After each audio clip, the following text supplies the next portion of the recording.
They're not going to remember any of those. But what they will remember is that they went and visited a lady and they prayed for her. And they went to share their faith with somebody in a parking lot of a Taco Bell. I wrote a book probably 15 years ago, and I did something with my students in a church that I'd never done before, and really have done it with limited success in some other churches, where I said, look, we're just not having youth meeting tonight.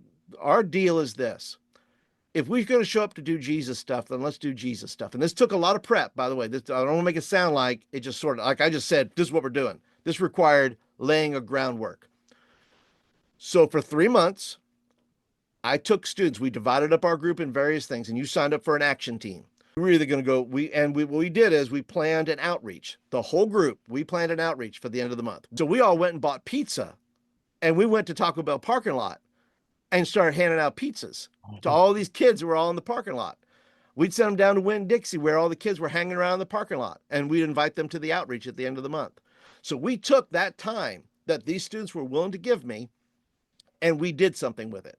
We took that the hour and 15 that we got, and we divided it up to where they were actually going and doing the things, right? Because at the end of the day, what I wanted them to remember about youth group was not that they're not going to remember any of my messages. They're not going to remember any of those. But what they will remember is that they went and visited a lady and they prayed for her. And they went to share their faith with somebody in a parking lot of a Taco Bell. And they went and visited their friends and shared the gospel with them or invited them back to church, right? The result was watching these kids own their faith and being put in a position to be used by God. That was why I did it.